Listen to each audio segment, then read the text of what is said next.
Acidic nature समझने के बाद जब आप आर ओ एच का या जो भी अपना एसिडिक बिहेवियर शो कर सकता है, जो भी अपना एसिडिक नेचर शो करता है, उसका एक्सप्लेनेशन देने के बाद कि प्लस आई ने एसिडिक नेचर को कम कर देना है, माइनस आई ने एसिडिक नेचर को बढ़ा देना है। अब मैं चलता हूं इसी इंडक्शन के अगले एप्लीकेशन पे, जो है explanation of the basic nature of amines. Basic nature of the amines, basic nature of the amines. अब बेसिक नेचर ऑफ अमाइंस में जब बात करें तो पहला स्टेटमेंट मुझे ही लिखना है कि अमोनिया या वाटर या इसी तरीके से प्राइमरी अमाइन या फिर सेकेंडरी अमाइन, नोमेनक्लेचर में आप primary amine, secondary amine, tertiary amine, इन सबको जानते हैं, इन सबको अच्छी तरह से जानते हैं। या एल्कोहल हो गया है, ईथर हो गया है, इन सब में कॉमन बात है, वो पता ही क्या है, इन सब पे पड़ा हुआ एक लोन पेयर, इन सब पे पड़ा हुआ एक लोन पेयर, इन सब पे पड़ा हुआ एक लोन पेयर।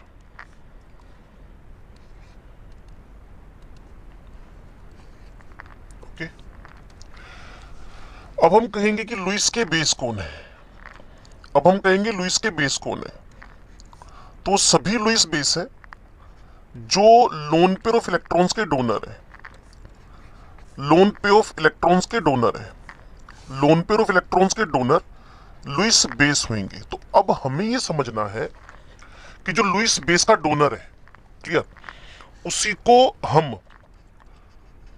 बेसिक कैरेक्टर को ही प्रोटॉन एफिनिटी, एफिनिटी का मतलब आप जानते हैं, पीरियोडिक टेबल में हमने सीखी थी इलेक्ट्रॉन एफिनिटी, यहां प्रोटॉन एफिनिटी है, फ्रेंडशिप विद प्रोटॉन। तो चाहे आप लुईस बेस बोल दें, चाहे आप लुईस बेस बोल दें या प्रोटॉन एफिनिटी बोल दें, दोनों को आप इंडक्शन इफेक्ट के थ्रू समझा सकते हैं। वो भी हमारा फोकस रहेगा अमाइंस का बेसिक कैरेक्टर, हमारा फोकस रहेगा अमाइंस का बेसिक कैरेक्टर और बेसिक नेचर, अमाइंस का बेसिक नेचर, अमाइंस का बेसिक कैरेक्टर। चलिए जानते हैं। तो हमारे पास फोकस क्या है कि दो टाइप की कंडीशंस आएंगी बेसिक नेचर को समझाने में, दो टाइप की कंडीशंस हम बोलेंगे। कंडीशन नंबर 1 जो हम बोलने वाले हैं उसमें हम बताएंगे कि आपके जो अमाइंस है, अमोनिया से लेकर, प्राइमरी से लेकर, सेकेंडरी से लेकर, टर्शरी से लेकर, क्लियर, ये सारे के सारे ये नॉन पोलर सोलवेंट में हो,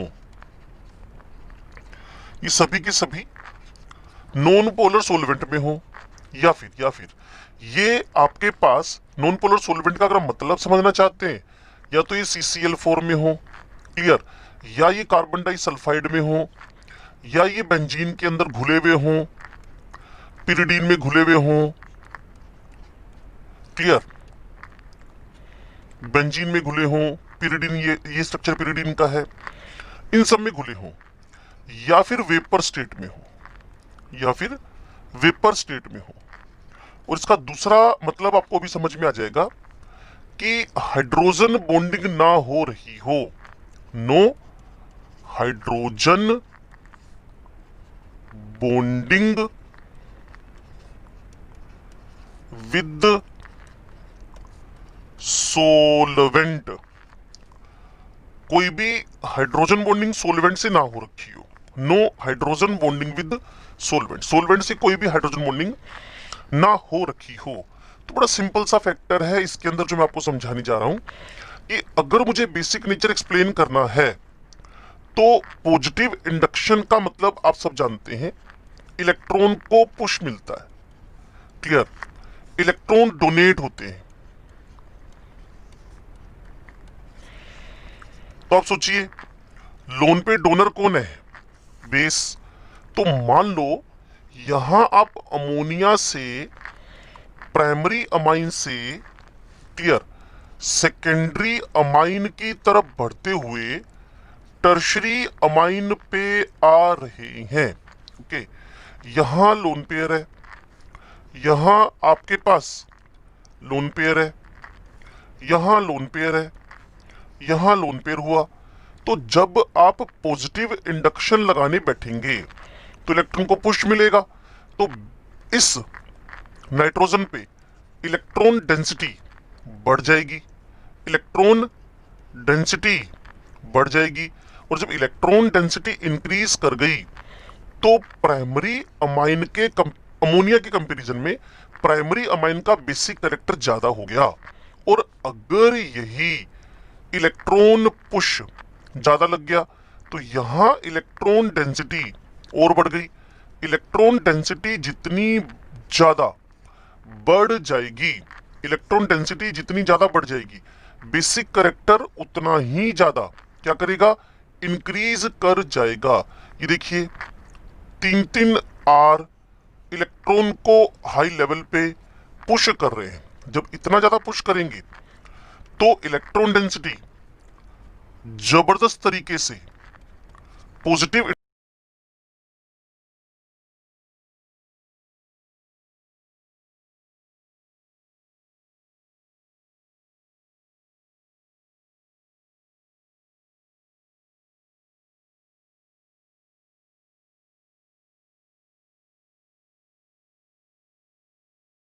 के बी मतलब बेसिक कैरेक्टर, बेसिक नेचर क्या हो गया, बढ़ गया। लेकिन मैं फिर आपसे कह रहा हूं ये सिर्फ और सिर्फ वेपर स्टेट की कहानी है, ये सिर्फ और सिर्फ वेपर स्टेट की कहानी है, या फिर नॉन पोलर सोलवेंट। बच्चे कहेंगे हमें पता कैसे चलेगा, दिया होगा। अगर कुछ ना दिया हो तो बाय डिफॉल्ट पानी मान के चलना है, वाटर मान के चलना है, हाइड्रोजन बॉन्डिंग मान के चलनी है, पोलर सोलवेंट मान के चलना है। नहीं तो ये स्पेशली मेंशन होएगा कि वो नॉन पोलर सोलवेंट में है या वेपर स्टेट में है। तो आपका जवाब क्या हो गया, अगर मैं अमोनिया को 0 डिग्री लिखता हूं तो 0 डिग्री सबसे कम बेसिक, फिर 1 डिग्री, फिर 2 डिग्री, फिर 3 डिग्री। तो positive induction enhances the basic character.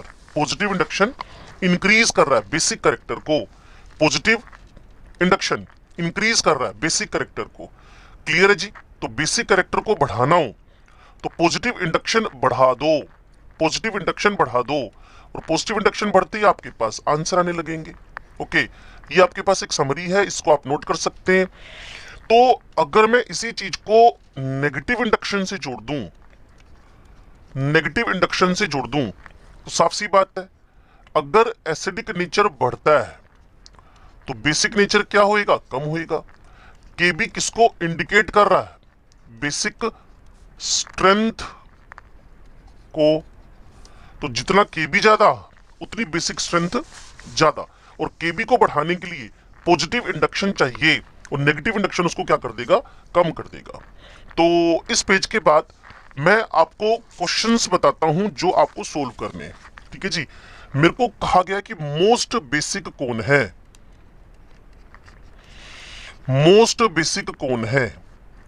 तो मैंने क्या किया जी, ऑप्शंस लिखे। एक तो दिया आपको अमोनियम, भाई लोन पेयर ही नहीं है। दूसरा लिखा NR4+, भाई लोन पेयर ही नहीं है। क्लियर। तीसरा मिथाइल अमाइन, मिथाइल का पुश लगा नाइट्रोजन के लोन पेयर पे, बढ़ गई electron density.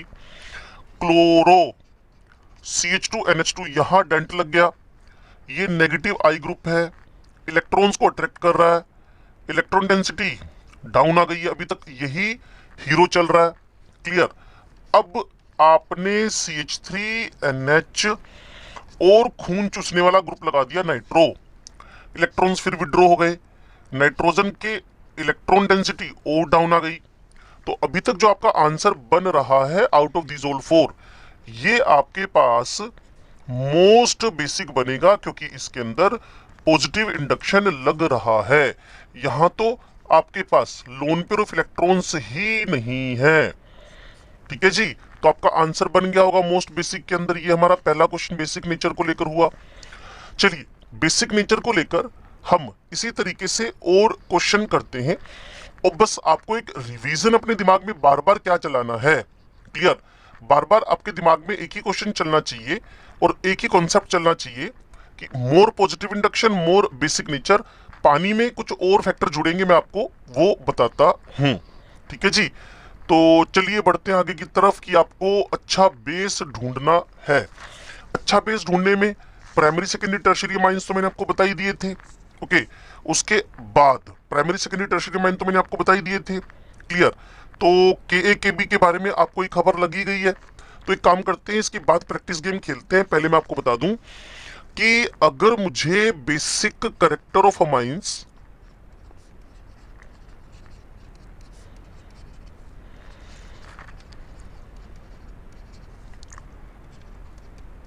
In polar solvent,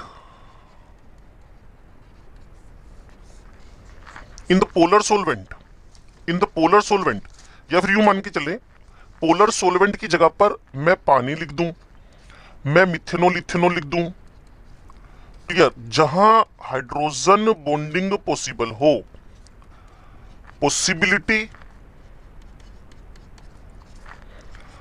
of the H bonding, तो वहां आपके पास बेसिक नेचर को अफेक्ट करने वाले तीन तीन रीजन होंगे। पॉजिटिव इंडक्शन, दूसरा होएगा negative induction, sorry steric hindrance. Steric hindrance का मतलब आप समझें क्राउड, भीड़, क्योंकि प्रोटॉन को अटैक करना है ना। लास्ट एंड फाइनल होएगा सोलवेशन, लास्ट एंड फाइनल होएगा सोलवेशन। सोलवेशन समझ में ना आए तो आप टर्म लिख सकते हैं हाइड्रेशन, सोलवेशन समझ ना आए तो आप टर्म लिख सकते हैं हाइड्रेशन। चलिए, पॉजिटिव इंडक्शन के बारे में तो सारी जनता समझ ही चुकी है ऑलरेडी कि पॉजिटिव इंडक्शन के बी को, पॉजिटिव इंडक्शन के बी को बेसिक स्ट्रेंथ को क्या कर रहा है जी, बढ़ा रहा है, क्लियर। अब थोड़ा भीड़ भाड़ की बात जान लें पानी के अंदर। ओके, वेपर स्टेट में तो फ्रीली है, इजीली प्रोटॉन अटैक कर सकता है टर्शरी पे, क्योंकि उसका लोन पेयर इजीली अवेलेबल है। इलेक्ट्रॉन डेंसिटी भी आपके पास वहां बढ़ चुकी है, इलेक्ट्रॉन डेंसिटी भी वहां बढ़ चुकी है, ठीक है जी। तो अब हम क्या करने जा रहे हैं, अब हम क्या करने जा रहे हैं, स्टेरिक हिंड्रेंस के बारे में जानते हैं। स्टेरिक हिंड्रेंस का मतलब मैंने आपको बताया था भीड़, स्टेरिक हिंड्रेंस का मतलब मैंने आपको बताया था क्राउड।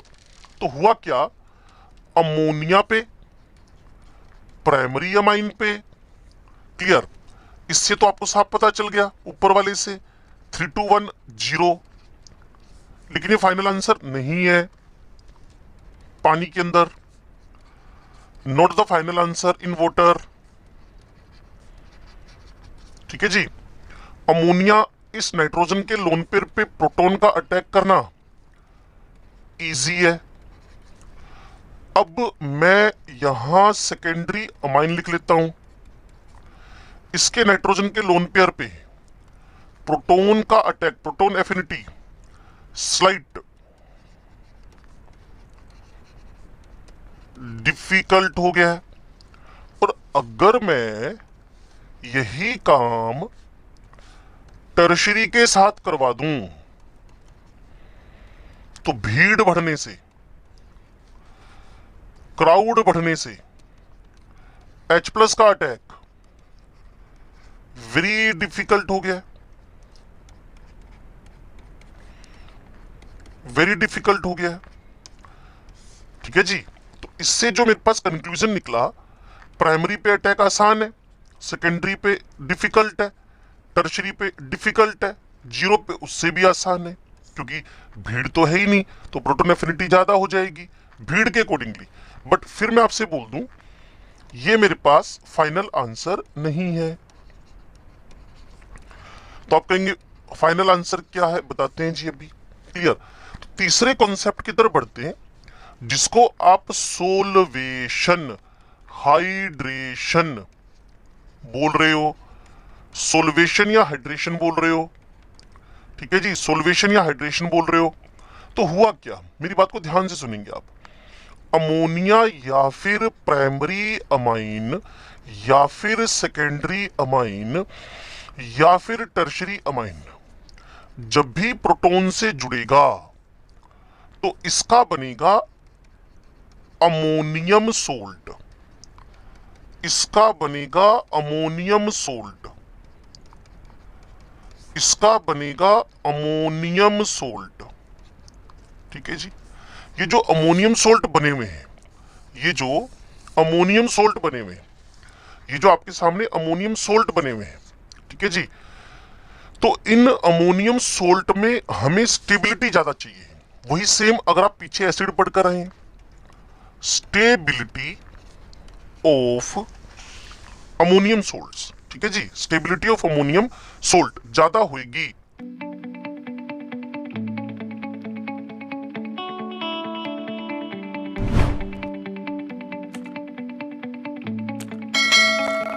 आपसे चल रहा था कि अमोनिया, RNH2, R2NH, R3N, ये सारे के सारे आपके पास बेस हैं। This all are the basis, ये सारे के सारे बेस हैं बिकॉज लोन पे डोनेट करते हैं। अब इश्यू ये है कि इन सबों ने लोन पे डोनेट किया और प्रोटॉन ने एक्सेप्ट किया, प्रोटॉन ने अपनी एफिनिटी शो की, तो ये इनके अमोनियम सोर्स बन गए। अब अगर अमोनियम सोल्ट स्टेबल होएगा तो रिएक्शन के बैकवर्ड जाने के चांस कम होंगे, नहीं तो फिर बैकवर्ड जाने के चांस ज्यादा होंगे। तो डिपेंड कर रहा है इसकी स्टेबिलिटी पे। और अगर ये स्टेबल हुए तो इसका मतलब बेसिक स्ट्रेंथ भी बढ़ गया, बेसिक नेचर भी बढ़ गया। तो स्टेबिलिटी ऑफ अमोनियम सोल्ट से स्ट्रेंथ ऑफ बेस सेट होगी। इंडक्शन डायरेक्टली था, स्टेरिक अटैक होने नहीं दे रहा, इनवर्सली था। हाइड्रेशन में हमने क्या देखा, हाइड्रेशन में हमने देखा कि जब भी कभी प्रोटॉन का अटैक होने के बाद जो अमोनियम सोल्ट आपके पास बना हुआ है, ये अमोनियम सोल्ट आपके पास जो बना हुआ है, ठीक है जी, तो इस अमोनियम सोल्ट का हाइड्रेशन हुआ, हाइड्रेशन हुआ, हाइड्रेशन हुआ, हाइड्रेशन हुआ, तो इसमें स्टेबिलिटी और मैक्सिमम हाइड्रेशन हो गया, चारों तरफ से घिर गया। तो इसके बैकवर्ड जाने के चांस, प्रोटॉन को फ्री करने के चांस, प्रोटॉन को रिलीज करने के चांस नेग्लिजिबल हो गए। जबकि अगर मैं टर्शरी एल्काइल हैलाइड लेके चलता हूं, अमाइन लेके चलता हूं, उससे बने हुए, टर्शरी अमाइन से बने हुए सोल्ट का हाइड्रेशन लीस्ट हुआ है। जब हाइड्रेशन लीस्ट हुआ है तो स्टेबिलिटी भी मिनिमम है, स्टेबिलिटी मिनिमम है, तो ये भाई साहब वापिस पीछे की तरफ जाएंगे, इनका बैकवर्ड रिएक्शन होएगा, इन भाई साहब का बैकवर्ड रिएक्शन होएगा, और बैकवर्ड रिएक्शन होएगा तो प्रोटॉन रिलीज हो जाएगा, प्रोटॉन हट जाएगा। इसका मतलब इसकी जो बेसिक स्ट्रेंथ है वो कम है अकॉर्डिंग टू हाइड्रेशन। तो यहाँ जीरो ज्यादा हुआ।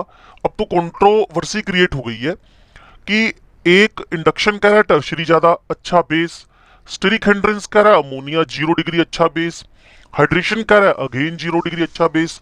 तो आपको अगर इंडिविजुअल फैक्टर के बेसिस पे पूछा जाए, on the behalf of induction, on the behalf of steric hindrance, on the behalf of hydration, तो आप इंडिविजुअल आंसर दे सकते हैं। अगर आप इंडिविजुअल आंसर नहीं देना चाहते तो फिर सारी स्टोरी आपको इस ट्रिक पे जाकर सेट कर देनी है। ठीक है जी, अगर आर की वैल्यू मिथाइल लग जाए तो मुझे क्या करना है, एक सिंपल कोड फॉलो करना है, 2 1 3 0। ये decreasing order of the basicity है, decreasing order of the basicity है, जिसमें मैंने आपका हाईलाइट करवाना है वो ये 1 और 3 चेक करो आप, तो इससे आप इसको याद कर सकते हो, या 1 है या 3 है तो इससे आप इसको याद कर सकते हो। ये ट्रिक बनी है आपके पास। और आर की वैल्यू अगर मैं इथाइल पुट कर दूं तो 2 3 1 0 का कोड बन जाएगा। ये मेरे पास decreasing order of the basicity है। तो अगर इंडिविजुअल डिस्कशन करें तो आप बताएं कि इंडक्शन फेवर कर रहा है, स्टेरिक अपोज कर रहा है, हाइड्रेशन फेवर कर रहा है। कलेक्टिवली इन तीनों का कंबाइंड इफेक्ट जब स्टडी करेंगे आप, जब आप कंबाइंड इफेक्ट स्टडी करेंगे तो आपको डेटा एनालिसिस करके आंसर देना पड़ेगा। हाँ, जब आप बोर्ड के एग्जाम में बैठते हैं 12th क्लास में तो आपसे जनरली यही क्वेश्चन पूछा जाता है, why the secondary amines are good base, why the secondary amines are good base, why the secondary amines good base. तो आपका आंसर रहेगा कि सेकेंडरी अमाइंस अच्छे बेस इसलिए हैं क्योंकि यहाँ पॉजिटिव इंडक्शन भी बढ़ा हुआ है और स्टेरिक हिंड्रेंस भी कंपेरेटिवली कम है, तो इस पे अटैक करवाना हमारे लिए कंपेरेटिवली आसान हो गया है। ठीक है जी। तो इंडक्शन का हम यूज सिर्फ इंडक्शन का यूज करना चाहते थे, तो मैंने उसके बेसिस पे भी आपको आंसर दे दिया था। अब केमिस्ट्री वाले सर आपको एक वेरी वेरी इंपॉर्टेंट कॉन्सेप्ट की तरफ लेके जा रहे हैं जिसका नाम है रेजोनेंस। ये भी इंडक्शन की तरह एक परमानेंट इफेक्ट है और इसको देने वाले साइंटिस्ट थे पोलिंग, अमेरिकन है, PAULING। ये भी एक परमानेंट इफेक्ट है, ये भी एक परमानेंट इफेक्ट है। Resonance is also is a permanent effect, ये एक परमानेंट इफेक्ट है। लेकिन आप सोच के चलें कि रेजोनेंस अगर आपने करना है तो आपको कॉन्सेंट्रेशन 100% देनी पड़ेगी, तब आप रेजोनेंस के बारे में सीख पाएंगे। और मैं मान के चलता हूं रेजोनेंस कंप्लीट तो आपका चैप्टर भी कंप्लीट, क्योंकि रेजोनेंस इफेक्ट है और उसके बाद हाइपर कॉन्जुगेशन रेजोनेंस जैसा ही है। तो रेजोनेंस को देने वाले साइंटिस्ट का नाम पोलिंग है। ये परमानेंट इफेक्ट है, परमानेंट इफेक्ट है। अगर मुझे इसकी डेफिनेशन पे जाना है, अगर मुझे इसकी डेफिनेशन पे जाना है तो ध्यान से सुनिएगा इसकी डेफिनेशन क्या है। क्लियर। अब सबसे पहली बात पता है क्या हुई इसके अंदर, जब आप when single structure of the molecule, single structure of the molecule is not capable to explain all properties, सारी प्रॉपर्टीज एक स्ट्रक्चर से समझ में ना रही हों। when single structure of the molecule is not capable to explain all properties, then we have need to draw more than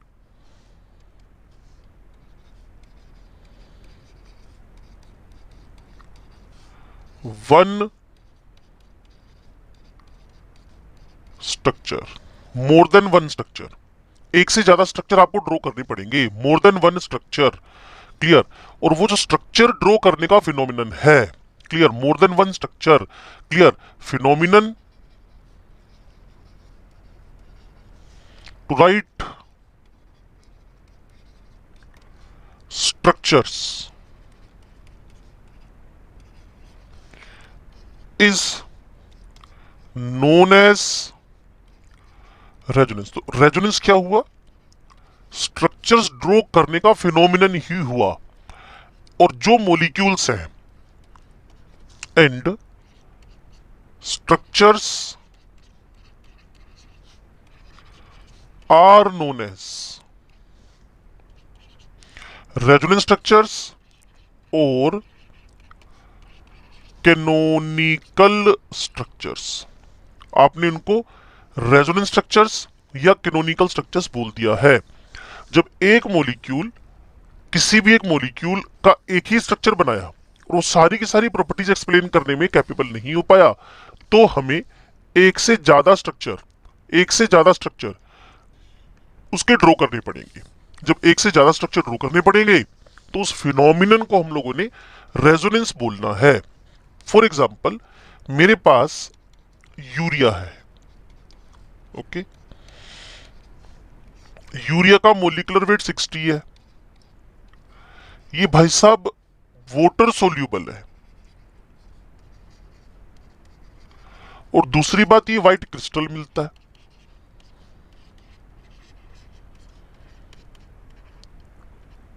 अब एक बड़ी सिंपल सी बात हुई कि यूरिया तो ऑर्गेनिक है और मोलिकुलर वेट भी कम है, उसके बाद भी, ऑर्गेनिक होने के बाद भी पानी में कैसे घुल पा रहा है?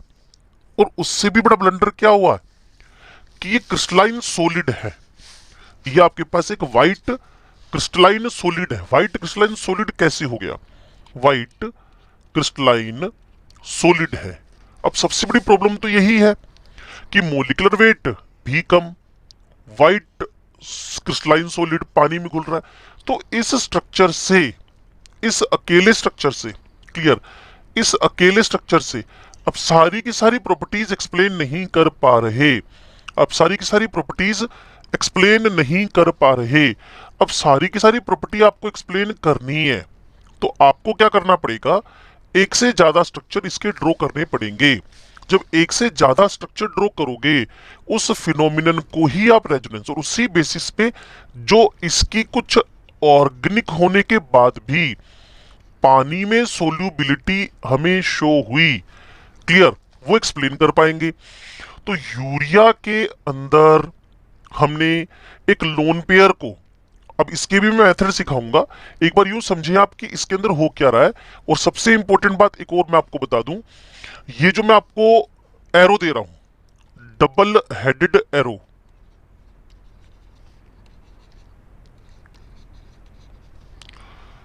डबल हेडेड एरो, ये interconversion of two resonance structures को शो करेगा। एक स्ट्रक्चर दूसरे स्ट्रक्चर में क्विकली, रेडली कन्वर्ट हो रहा है। अब इतना हिसाब किताब रखें कि जो लूजर है उस पे प्लस आ जाएगा, गेनर पे माइनस आ जाएगा, और जो लोन पेयर था वो बॉन्ड बन गया। जिस बात की तरफ मैंने आपका ध्यान दिलवाना है, ये देखिए, इसके अंदर दो चार्ज प्लस माइनस आ गए, तो ये मॉलिक्यूल डाइपोलर या बाइपोलर हो गया है।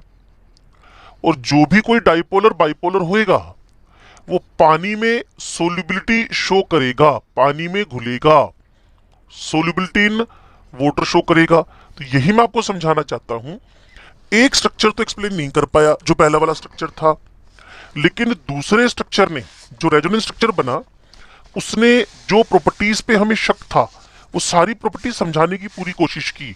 मीन क्रिस्टलाइन तब हुआ जब डाइपोल डाइपोल इंटरेक्शन, जो आयनिक कंपाउंड्स है ना बच्चे, जो आयनिक कंपाउंड्स है वो नेचर वो क्रिस्टलाइन है, चाहे मोलिकुलर वेट कमी हो उनका। आयनिक कंपाउंड जितने भी हैं, क्लियर, आयनिक कंपाउंड जितने भी हैं उनमें strong electrostatic force of attraction होने की वजह से, strong electrostatic force of attraction होने की वजह से, strong electrostatic force of attraction होने की वजह से उनके अंदर सॉलिड होने का नेचर और वाटर सोल्यूबल नेचर आ जाता है। जबकि यूरिया नेचर वही तो कोवेलेंट ही है, फिर भी पानी में घुल रहा है। तो इसको मैं बड़ी सिंपल वे में समझाने में इंटरेस्टेड हूं, आप भी इसको सिंपल वे में डालने की कोशिश करें। जब भी कभी एक सिंगल मॉलिक्यूल का एक सिंगल स्ट्रक्चर बनाया गया तो वो सारी प्रॉपर्टी एक्सप्लेन नहीं कर पा रहा, तो हमने क्या करा, हमने उसके एक से ज्यादा स्ट्रक्चर ड्रॉ किए। दो स्ट्रक्चर आपके सामने है यूरिया के, उसमें से एक स्ट्रक्चर उसके ऑर्गेनिक नेचर को वैसी प्रॉपर्टीज आएंगी, केमिकल रिएक्टिविटी आएगी, और दूसरा स्ट्रक्चर उसका पानी में घुलने को और सॉलिड स्ट्रक्चर को समझा पा रहा है, सॉलिड नेचर को समझा पा रहा है।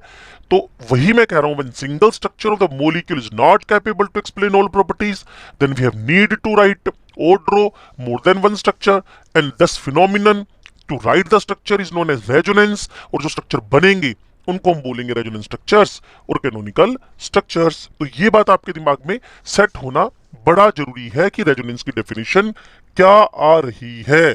ठीक है जी, रेजोनेंस की डेफिनेशन क्या आ रही है। अब सबसे इंपॉर्टेंट बात कि अगर आपने रेजोनेंस करवाना है, अगर आपने रेजोनेंस करवाना है तो आपको कहीं ना कहीं सिस्टम कॉन्जुगेटेड ही चाहिए। रेजोनेंस करवाना है। अब अगर आप ऐसा ही एक और एग्जांपल अपने दिमाग में डालना चाहते हैं तो मैं आपको बेंजीन का एग्जांपल डाल के देता हूं आपके दिमाग में, जिसको आप इजीली समझ पाएंगे। ये देखिए आप, ठीक है, ये बेंजीन है। अगर मैंने इसको स्पेक्ट्रोस्कोपिकली स्टडी किया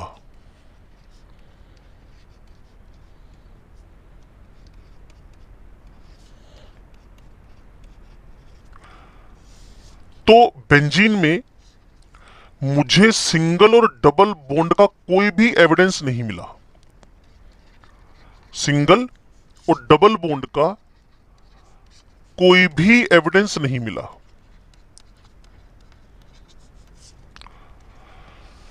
क्यों? क्योंकि बेंजीन स्ट्रक्चर के अंदर हम रेजोनेंस ऑब्जर्व करते हैं। जब रेजोनेंस ऑब्जर्व करेंगे आप तो इसकी लोकेशंस बदलेंगी और ये resonance structure canonical structure number 1 है, ये रेजोनेंस स्ट्रक्चर नंबर 2 है। फिर इन दोनों का मिक्सचर, ये जो मैंने 3 हॉरिजॉन्टल लाइंस लगाई है ना, 3 हॉरिजॉन्टल लाइंस, ये इंडिकेट करती है मिक्सिंग को। दोनों स्ट्रक्चर्स मिक्स कर दिए गए और इनका एक रेजोनेंस हाइब्रिड बना दिया गया है। इसको आप बोलते हो रेजोनेंस हाइब्रिड। का मतलब तो जानते हो ना, मिक्सचर। रेजोनेंस हाइब्रिड बना दिया गया है। और अगर मैं सिंगल बॉन्ड की लेंथ आपको केमिकल बॉन्डिंग से बताऊं तो 154 पिकोमीटर बॉन्ड लेंथ है, ठीक है जी। और डबल डबल की बताऊं तो 139 पिकोमीटर है। मुझे ये दोनों ही बॉन्ड लेंथ बेंजीन में नहीं मिलती, नॉट इन बेंजीन। जबकि आपको तो सिंगल डबल दिख ही रहे हैं, जबकि रियल में इनके अंदर सिंगल डबल बॉन्ड है ही नहीं। सिंगल डबल बॉन्ड की जगह पर in between single double single double bond मिलता है। इन बिटवीन सिंगल डबल, जिसको आप क्या बोलते हो, partial double bond. Partial double bond, partial double bond, partial double bond. तो उसकी लेंथ में आपको बता दूं, जो पार्शियल डबल बॉन्ड स्पेक्ट्रोस्कोपिकली हमें बेंजीन में ऑब्जर्व हुआ वो 139 पिकोमीटर से लेकर 140 पिकोमीटर बुक्स देती हैं। अप्रोक्स 140 पिकोमीटर आप बोल सकते हो, जिससे किसी को भी कंफ्यूजन नहीं होएगा। और जो बॉन्ड ऑर्डर है इस पे मैं अलग से आपसे बात करूंगा।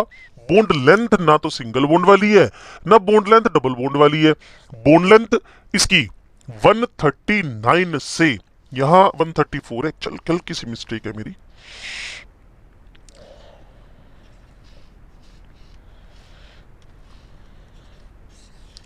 ना तो 134 है, डबल से ज्यादा लेंथ है, सिंगल से कम है। तो ना तो एग्जैक्ट सिंगल बॉन्ड है, ना एग्जैक्ट डबल बॉन्ड है। In between the single and double bond है, in between the single and double bond है। तो वही कह रहा हूं आपसे, ना तो ये मॉलिक्यूल सारी प्रॉपर्टीज को एक्सप्लेन कर पा रहा है, ना ये मॉलिक्यूल सारी प्रॉपर्टीज को एक्सप्लेन कर पा रहा है। बेंजीन मॉलिक्यूल के 2 स्ट्रक्चर बनाए, दोनों ही एक्सप्लेन नहीं कर पा रहे हैं। इसीलिए 2 अलग अलग स्ट्रक्चर ड्रॉ करने के फिनोमिनन को हमने बोल दिया है रेजोनेंस। 2 अलग अलग स्ट्रक्चर्स ड्रॉ करने के फिनोमिनन को हमने बोल दिया है रेजोनेंस, ठीक है जी। अब मुझे थोड़ा सा आगे बढ़ना है, ध्यान से सुनिए और समझिए। अगर किसी मॉलिक्यूल के अंदर आपको रेजोनेंस करवाना है, अगर किसी मॉलिक्यूल के अंदर आपको रेजोनेंस करवाना है, तो रेजोनेंस के लिए सबसे बड़ी डिमांड आपको है conjugation should be in the molecule. अब आप कहेंगे सर ये कॉन्जुगेशन क्या है? कॉन्जुगेशन क्या है? Conjugation should be in the molecule, conjugation क्या है? तो थोड़ा सा मेरी बात को ध्यान से सुने। कॉन्जुगेशन का मैं आपको एग्जांपल देता हूं, क्लियर। पहली बात, alternate single and double bonds. Alternate single and double, double single double single, alternate double single single double bond अगर आपको मिलते हैं तो आप उसको बोलते हैं कॉन्जुगेशन। तो कॉन्जुगेशन का मतलब आपको समझ में आया, एक छोड़ के एक, क्लियर क्लियर। एक पर्टिकुलर फिनोमिनन का, एक पर्टिकुलर मैनर का, एक पर्टिकुलर डिजाइन का बार बार फॉलो होना। देखें, ऑल्टरनेट सिंगल डबल के बाद सिंगल डबल प्लस आ जाए क्लियर, सिंगल, डबल, फिर प्लस आ जाए, या फिर माइनस आ जाए, या फिर lone pair of the electron आ जाए, या फिर फ्री इलेक्ट्रॉन सिस्टम आ जाए, फ्री इलेक्ट्रॉन जिसको आप सिंगल इलेक्ट्रॉन बोलते हैं वो आ जाए। एग्जाम्पल में जाने में इंटरेस्टेड है आप तो बिल्कुल जाएं। ये देखें आप, डबल सिंगल प्लस आ गया, तो प्लस से सिंगल डबल कर लें, या double single double double single double करके प्लस लिख लें। ये कॉन्जुगेशन है, डबल सिंगल माइनस, ये कॉन्जुगेशन है, डबल सिंगल।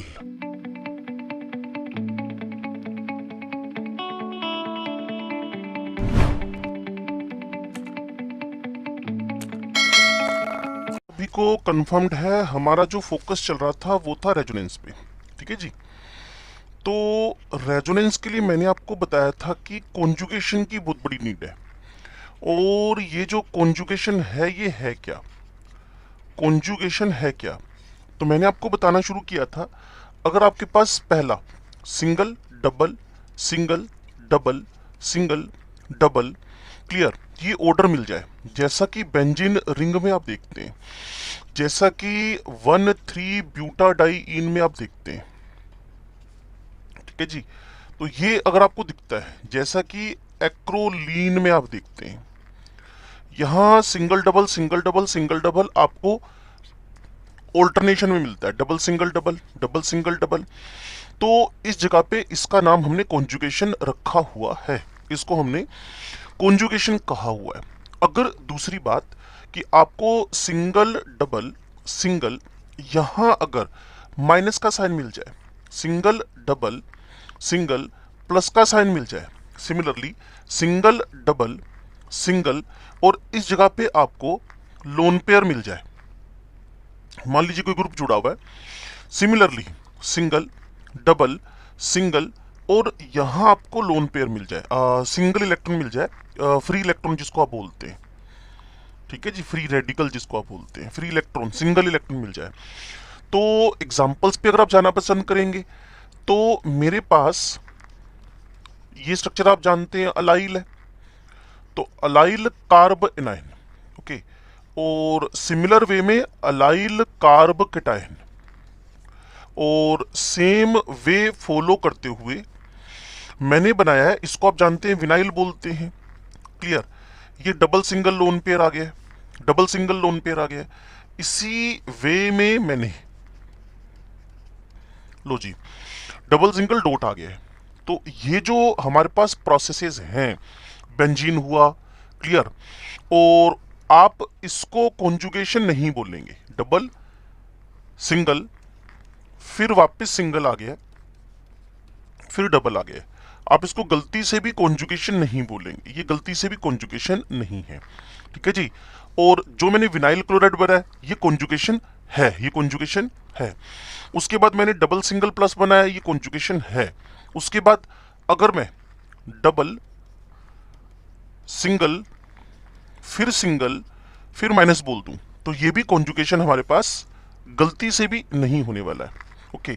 तो आपके पास कॉन्जुगेशन का क्या प्रोसेस हुआ, सिंगल डबल, ये एक न्यूट्रल टाइप का मॉलिक्यूल होएगा, जैसा कि मैंने 1,3 ब्यूटाडाइन में बना रखा है, एक्रोलीन में बना रखा है, और इसके बाद single double single negative, single double single plus, जैसे यहाँ डबल से शुरुआत होगी तो double single minus, double single plus, double single lone pair, double single dot, ये सारे कॉन्जुगेशन हैं, ये सारे कॉन्जुगेशन हैं। तीसरा और लास्ट कॉन्जुगेशन जो मैं आपको बता रहा हूं उसको ध्यान से सुनिएगा, इसमें मुझे चाहिए क्या, एक एम्प्टी ऑर्बिटल, बीच में एक बॉन्ड, और फिर एक लोन पेयर ऑफ इलेक्ट्रॉन, ठीक है जी। जैसे कि मेरे पास CH2 प्लस है, फिर मेरे पास OCH3 है, यहां लोन पेयर है, तो एम्प्टी ऑर्बिटल जैसा कि आपने पी ब्लॉक के ग्रुप नंबर 13 में पढ़ा हुआ है, पी ब्लॉक के ग्रुप नंबर 13 में पढ़ा हुआ है कि BF3 के अंदर बैक बॉन्डिंग है, PF3 के अंदर, P block element group number 13, इनके अंदर एक बैक बॉन्डिंग दिखती है आपको। बैक बॉन्डिंग क्यों है, क्योंकि मुझे रेजोनेंस मिला, मुझे रेजोनेंस क्यों मिला, क्योंकि मुझे कॉन्जुगेशन मिला। अब बोरोन पड़ा हुआ है और ये बड़ा ही इंपॉर्टेंट पार्ट है, गलती से भी इसको मिस मत करना, क्योंकि हम इसको इस चैप्टर में ही सीखने वाले हैं। यहाँ एम्प्टी पी ऑर्बिटल पड़ा हुआ है, खाली पी ऑर्बिटल पड़ा हुआ है, empty P orbital, empty P orbital, empty P orbital, और यहाँ लोन पेयर पड़ा हुआ है। ठीक है जी, ये वाला लोन पेयर एग्जैक्टली इस empty orbital of the boron को डोनेट हुआ। तो मैंने जो कहना था उसको आप सीखें ध्यान से। मैंने आपसे कहा कहीं ना कहीं एक एम्प्टी ऑर्बिटल, हाँ जी है, फिर लोन पेयर, हाँ जी है, एम्प्टी ऑर्बिटल लोन पेयर, यहां आपके पास एम्प्टी ऑर्बिटल है ये वाला, और यहां लोन पेयर है, दोनों के बीच सिंगल बॉन्ड है, तो इसको हम कॉन्जुगेशन बोलते हैं। अगर ऐसा कुछ भी दिख जाए तो हमारे पास रेजोनेंस की कंडीशंस फुलफिल हो गई हैं, रेजोनेंस की कंडीशंस फुलफिल हो गई हैं। तो केमिस्ट्री वाले सर आपको रेजोनेंस की कंडीशंस बता रहे हैं, तो वो कंडीशन आपको समझनी है। तो कहीं ना कहीं आपके दिमाग में single double single double single double, single double minus, single double के बाद क्लियर प्लस, या डबल सिंगल के बाद प्लस, सिंगल डबल या प्लस, डबल सिंगल के बाद लोन पेयर या डॉट यानी फ्री इलेक्ट्रॉन, या फिर एक एम्प्टी ऑर्बिटल और एक लोन पेयर, एम्प्टी ऑर्बिटल और एक लोन पेयर के बीच एक सिग्मा बॉन्ड आना चाहिए। तो उस कंडीशन को हम लोगों ने एक नाम दे दिया जिसको बोलते हैं कॉन्जुगेशन, कॉन्जुगेशन। तो केमिस्ट्री वाले सर आपको अगले पेज पे लेके जा रहे हैं और आपको बता रहे हैं कि अगर कॉन्जुगेशन मिल गया उसके बाद हमें करेक्टरिस्टिक्स, ठीक है जी, characteristics of the, characteristic features बोल दीजिए, characteristics of the resonance structures बोल दीजिए। रेजोनेंस स्ट्रक्चर मैंने आपको क्या बोला था, जो हम एक से ज्यादा मॉलिक्यूल्स ड्रॉ करते हैं। ठीक है जी, तो सबसे पहली बात ध्यान से सुनिएगा, दिमाग लगाकर सुनिएगा कि मेरे पास जो रेजोनेंस स्ट्रक्चर्स बनेंगे, रेजोनेंस स्ट्रक्चर्स बनेंगे, क्लियर, वो आपके पास रियल लुईस स्ट्रक्चर होने चाहिए। क्लियर, तो resonance structures real Lewis structure होने चाहिए। अगर आप इस बात को नहीं समझ पाए तो इसका मतलब है वैलेंसी जो भी किसी एलिमेंट की है वो एग्जैक्टली फुलफिल होनी चाहिए। कोई भी एलिमेंट 3 मैक्सिमम वैलेंसी में एग्जिस्ट करता है, 5 में दिखा रखा है, तो गलत हो जाएगा, वो गलत हो जाएगा। ठीक है जी, और अब हमें ये समझना चाहिए कि जो रेजोनेंस स्ट्रक्चर्स हैं, क्लियर, उनमें जो एटम्स की पोजीशन है, क्लियर, जो आपके पास एटम्स की पोजीशन है वो गलती से भी, पोजीशन ऑफ द एलिमेंट्स कभी भी चेंज नहीं होगी, पोजीशन ऑफ द एलिमेंट कभी भी चेंज नहीं होगी। इस बात का इससे बड़ा एविडेंस आपको क्या मिलेगा कि ये बेंजीन स्ट्रक्चर है, इसके अंदर मैंने ये डबल हेडेड एरो दिया, वहां मैंने रेजोनेंस शो किया, रेजोनेंस शो करने के बाद मैंने क्या देखा कि दो बेंजीन स्ट्रक्चर के अंदर जो कार्बन की लोकेशंस हैं, CH CH CH CH, ये कांस्टेंट पड़ी हुई हैं। तो मुझे बोलना पड़ता है respective position of all elements, respective position of all element in the resonance structures. Resonance structures के अंदर, रेजोनेंस स्ट्रक्चर्स के अंदर जो respective position of all element है, respective position of all elements remains same, उनकी लोकेशन नहीं बदलेगी, उनकी पोजीशन नहीं बदलेगी, उनका अपनी जगह पे रहना मस्ट है, नहीं तो रेजोनेंस स्ट्रक्चर नहीं गिने जाएंगे, काउंट नहीं होंगे, काउंट नहीं होंगे। एक बात और मैं आपको बता दूं, total number of the lone pairs, ठीक है जी, lone pair of electrons and bond pair of electrons, bond pair of electrons, clear, bond pair of electrons आपके पास कांस्टेंट रहना चाहिए, clear, in all resonance structures, in all resonance structures. ठीक है जी, सभी रेजोनेंस स्ट्रक्चर्स के अंदर sum of lone pair and bond pair same रहना चाहिए। अगर आप इस बात को लेके परेशान हैं तो मैं आपको दिखा देता हूं क्या कहना चाहता है ये मेरे पास एक कार्बोनेट का स्ट्रक्चर है, ठीक है जी, और धीरे धीरे अगला स्टेप हमारा है how can we draw the resonance structures. हम रेजोनेंस स्ट्रक्चर्स को कैसे ड्रॉ करें, हम रेजोनेंस स्ट्रक्चर्स को कैसे ड्रॉ करें। तो जो बात मैं आपको बताना चाहता हूं ध्यान से सुनिएगा। यहां मेरे पास लोन पेयर्स एग्जैक्टली 8 हैं। 3 ऑक्सीजन पे, 3 इस ऑक्सीजन पे, 2 ऊपर ऑक्सीजन पे, तो 8 हैं। बॉन्ड पेयर ऑफ इलेक्ट्रॉन्स मेरे पास सिग्मा पाई सब गिनने के बाद 1 2 3 4 4 बॉन्ड है। ओके, तो मैंने क्या किया, रेजोनेंस शो करवाया। रेजोनेंस शो होने के बाद ये रेजोनेंस का साइन आ गया, यह नेगेटिव हो गया है, ये डबल बॉन्ड हो गया है, ये ऐसे कैसे पड़ा हुआ है, ये नेगेटिव लगा है। ठीक है, अब अगर मैं इस रेजोनेंस स्ट्रक्चर के अंदर वापस loan pair of electrons, clear, loan pair of electrons and bond pair of electrons गिनता हूं तो वही 8 और 4 मिलते हैं। क्लियर, तो कुल मिला के अगर सम 12 यहां है तो यहां 12। मैं ये नहीं कह रहा कि लोन पेयर का नंबर सेम रहना चाहिए, मैं ये कह रहा हूं कि लोन पेयर और बॉन्ड पेयर का सम सेम रहना चाहिए। जितने भी आपके पास कैनोनिकल स्ट्रक्चर्स बनेंगे, जितने भी आपके पास रेजोनेंस स्ट्रक्चर्स बनेंगे, ठीक है जी। तो आप देखें, एक बार नेगेटिव यहां आया था, एक बार नेगेटिव पड़ोस यहां आ गया, देखिए ना, 2 नेगेटिव नीचे है, और उसके बाद जो न्यूट्रल है ये भी नेगेटिव हो गया। एक और स्ट्रक्चर बनेगा, यूं माने ना, न्यूट्रल किस किस को बनाना है, किसको बना दी, इसको बना दिया, अब घूम चक्री में इसको बनाया, फिर इसको बनाया, इसको नेगेटिव न्यूट्रल बना दें, तो ये न्यूट्रल बन गया है, नेगेटिव नेगेटिव हो गया है।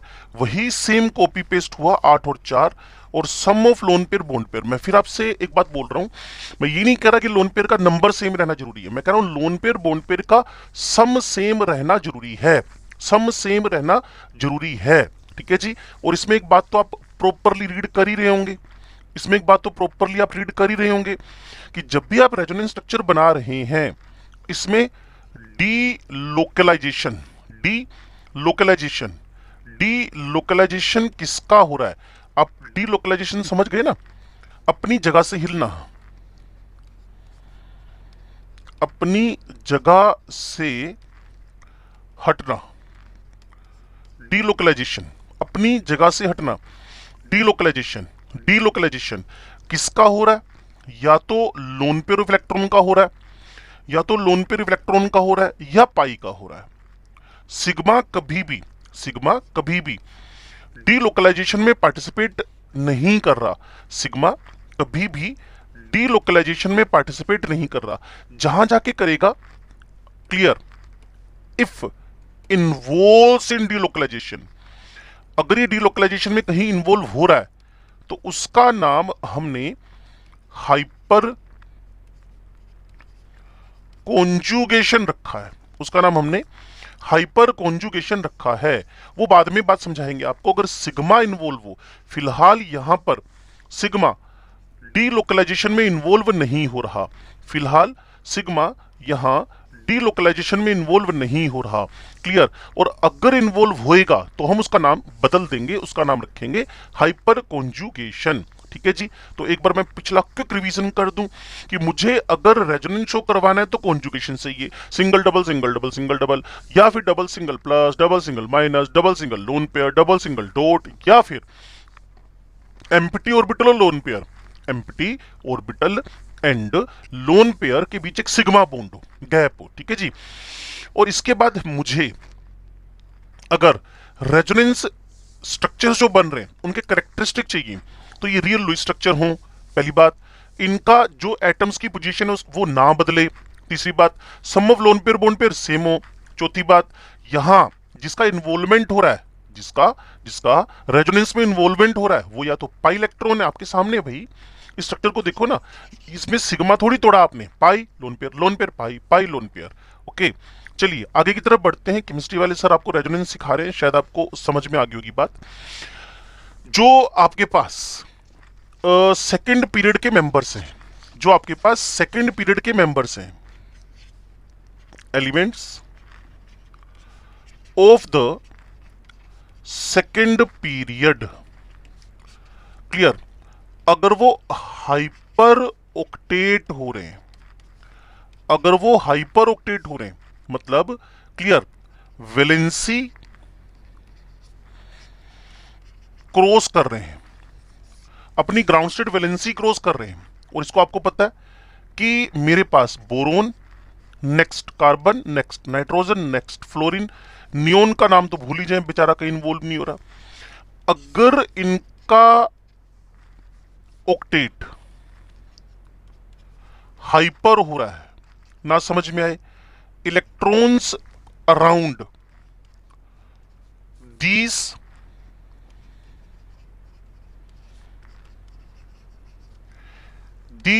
elements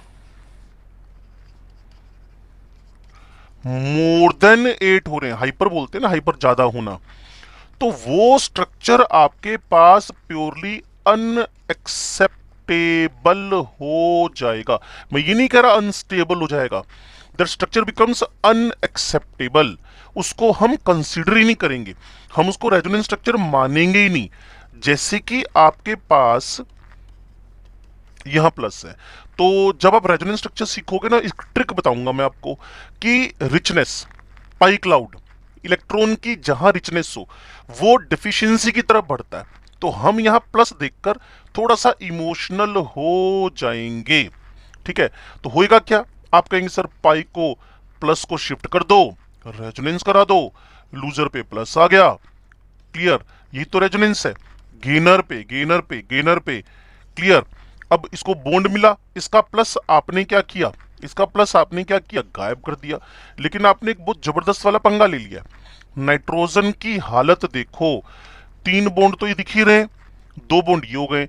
नाइट्रोजन के अराउंड पेंटावैलेंसी वो अनएक्सेप्टेबल है, तो ये रेजोनेंस भी अनएक्सेप्टेबल है, ऐसा होएगा ही नहीं कभी भी। क्या समझ गए?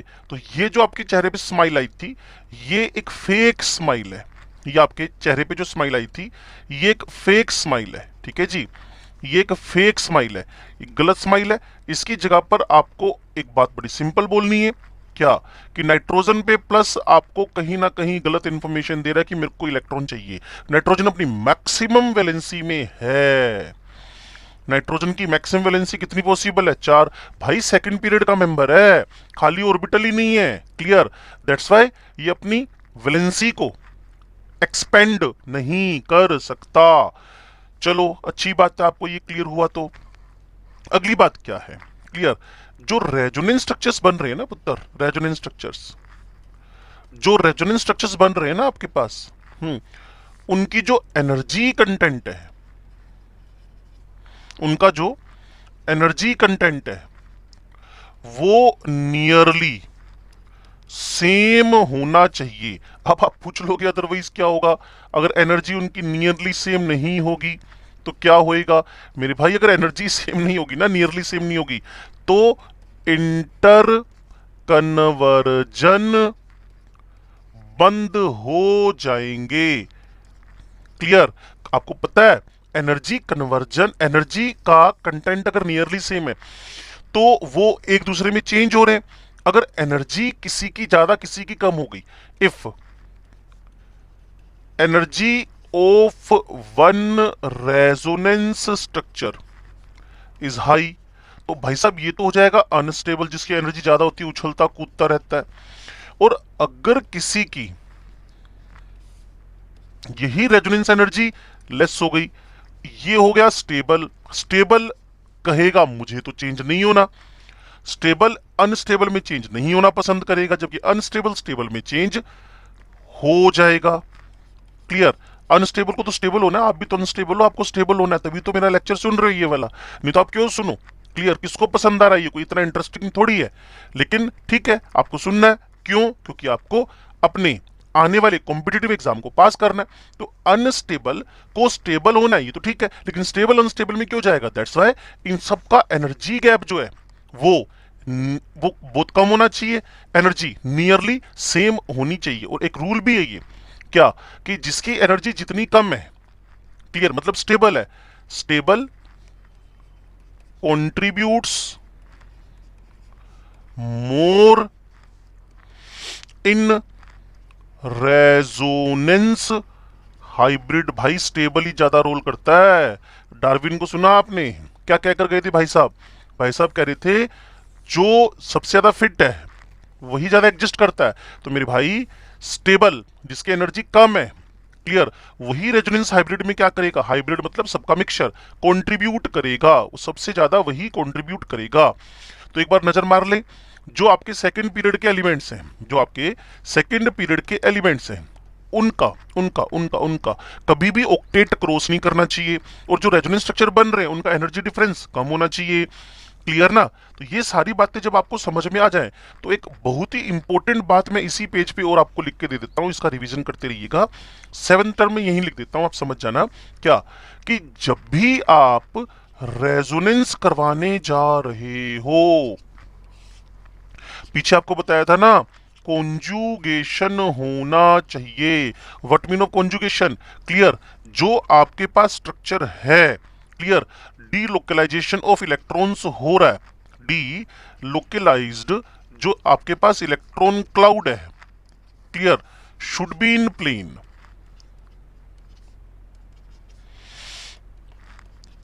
शुड बी इन प्लेन, एक प्लेन में होनी चाहिए, should be in plane. Clear है। नहीं समझ में आए तो हमारे पास तरीका है, ये लीजिए आप, ये लो जी आप, ये कैसे हैं sp2, ये कैसे हैं sp2, ये कैसे हैं sp2, ये कैसे हैं sp2, ये भाई साहब कैसे हैं sp2, ये कैसे हैं sp2, सबको पता है, सब पे एक एक हाइड्रोजन,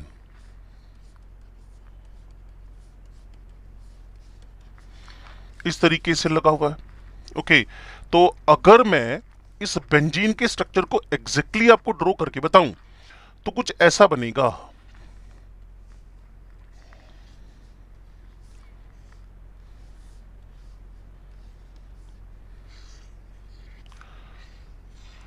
जो भी बच्चे sp2 हाइब्रिड होएगा ना, उस पे 3 लोब होंगे।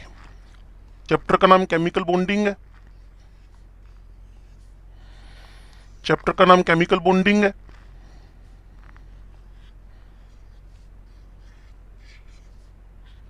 ठीक है जी। अब हुआ पता है क्या, आप इसको पहले यूं समझें कि एक sp2 पे ये कार्बन sp2 हाइब्रिड, ये इससे ओवरलैप कर गया। लेकिन अब एक चीज और सोचिए आप, कि हर एक कार्बन पर एक एक, हर एक कार्बन पर एक एक अनहाइब्रिड, अनपेयर्ड, अनहाइब्रिड, अनपेयर्ड, ना समझ में आए तो मैं आपके साथ हूं। कार्बन लिखा, 1s2 लिखा, 2s1 लिखा, 2px1 लिखा, 2py1 लिखा, 2pz1 लिखा। इसमें से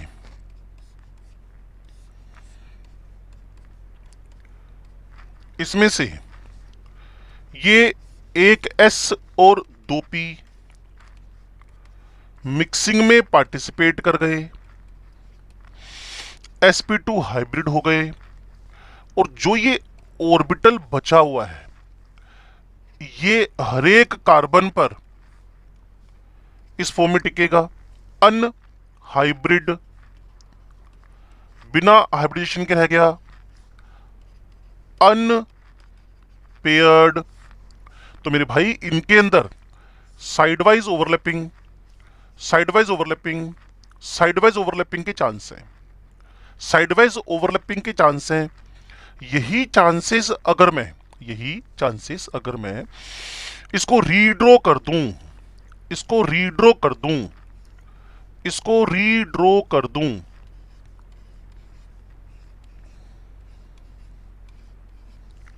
ठीक है जी, तो यहां भी हो जाएंगे।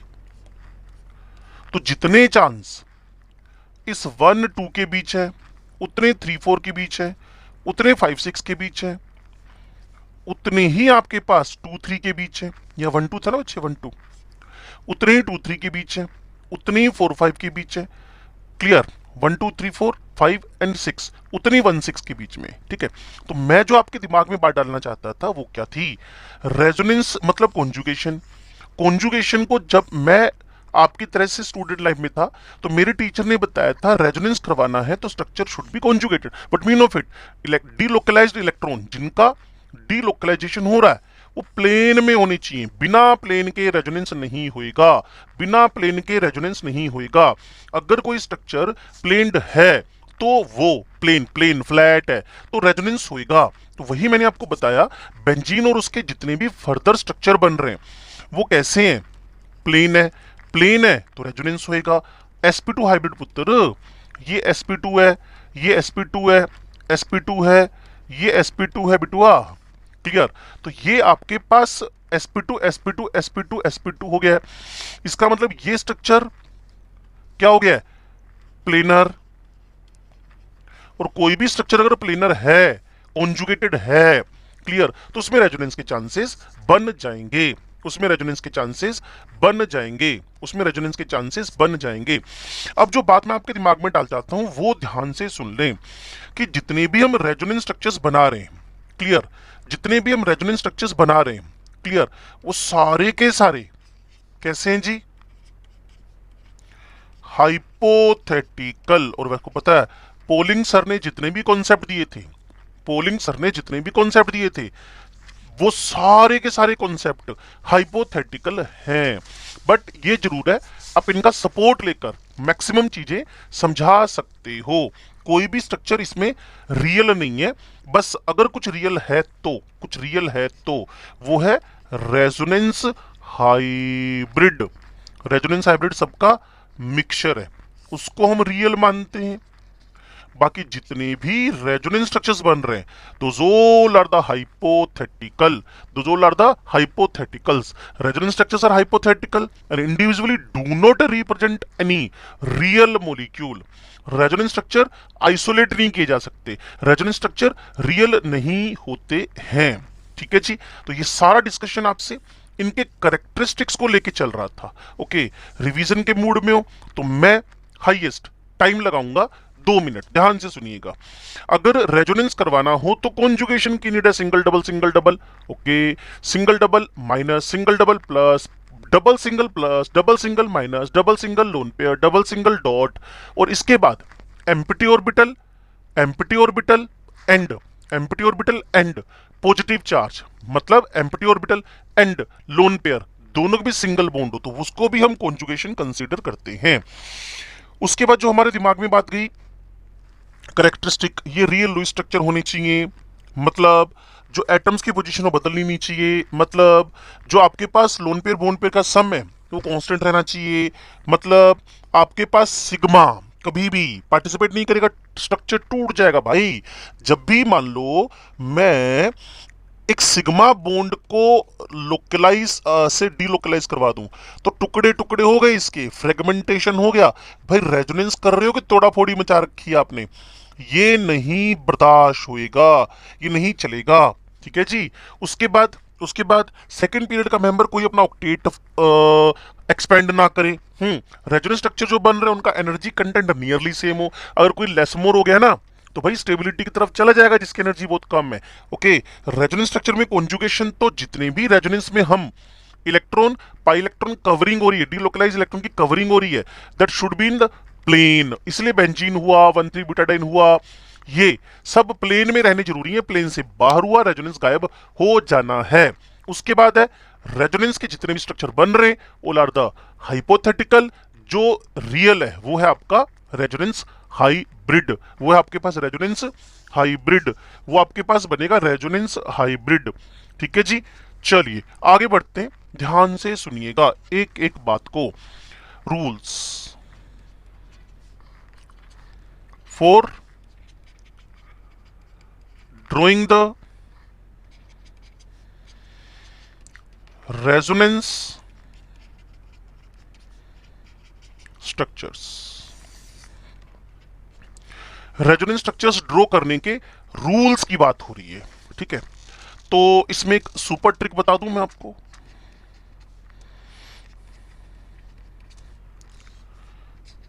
अमीरी, रिचनेस हमेशा गरीबी, मतलब पुअरनेस की तरफ, पॉवर्टी की तरफ बढ़ेगी।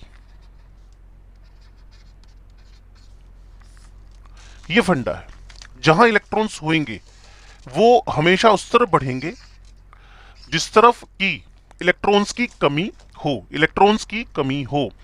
एक एक करके एग्जाम्पल सीखते हैं, कहीं भी इसका तोड़ नजर आए तो सुपर ट्रिक को खत्म कर देंगे हम लोग। ये हमारी सुपर ट्रिक है, ये हमारी सुपर ट्रिक है। क्लियर है? ये भाई साहब मूंछों वाले जिनको सुपर ट्रिक मिली है ये। लो जी, सुपर ट्रिक की तरफ बात करते हैं। बड़ा सुंदर फोटो बना है ये, मेरी बेस्ट ड्राइंग बन गई आज की। लो जी, आगे सीखते हैं। Movement of pi electron towards positive होएगा, तो मूवमेंट ऑफ पाई इलेक्ट्रॉन्स किस तरह होएगा जी? Towards the positive charge. Check कर ले,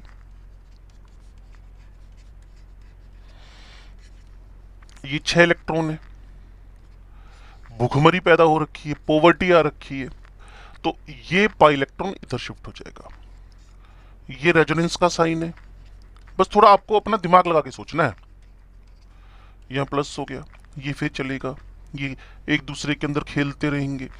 इन दोनों का मिक्सचर बनाऊंगा जब मैं, ठीक है जी। तो दोनों जगह एक बार पाई बॉन्ड आया हुआ है, दोनों जगह एक बार प्लस प्लस आया हुआ है, तो ये इसका क्या बन गया? Resonance hybrid. क्या बन गया? Resonance hybrid. तो मूवमेंट ऑफ पाई इलेक्ट्रॉन किधर होएगी? Towards a positive charge. चलो एक और एग्जांपल ले लेते हैं। देख पा रहे भुखमरी किधर है? यहां पॉवर्टी आ रखी है, ये पाई इलेक्ट्रॉन आ रखा है। ओके, तो ये पाई इलेक्ट्रॉन इधर की तरफ शिफ्ट होएगा। पाई इलेक्ट्रॉन जब इधर की तरफ शिफ्ट होएगा, पाई इलेक्ट्रॉन जब इधर की तरफ शिफ्ट होएगा, ये गया काम से, ठीक है जी। तो ये बच गए आपके पास, ये डबल बॉन्ड है, ये CH2 है। लूजर पर प्लस आ गया। गेनर ने इलेक्ट्रॉन जैसे ही एक्सेप्ट किया, उसका प्लस साफ हो गया, उसके पाप धुल गए। क्लियर? अब इसके पास फिर भुखमरी आ गई। ऑलवेज रूल, ऊपर जो सुपर ट्रिक बताई थी, अगर आप उसको ढंग से फॉलो कर पाए और आप कर भी लोगे, मुझे आपकी स्मार्टनेस पे ओवर कॉन्फिडेंस है, ठीक है जी। लूजर हुआ, ओके। अब इसको भूख लगी है, तो यहां जैसे ही, क्लियर, अब समझने वाली बात पता क्या होगी? इसको भूख लगी है, ये यहां से शिफ्टिंग हो जाएगी क्लाउड की, ये डबल हेड का एरो आएगा आपके पास। ये सब कुछ अपनी जगह बना हुआ है, और लूजर पे वापस पॉजिटिव चार्ज आ गया। तो जिस स्ट्रक्चर से हम शुरू हुए थे, वैसा ही स्ट्रक्चर हमारे पास पाई क्लाउड की डायरेक्शन बदलकर, अगर पाई क्लाउड यहाँ नहीं था तो यहाँ आ चुका है, अब यहाँ था तो यहाँ से जा चुका है अब, लेकिन एक सीक्वेंस फॉलो करें।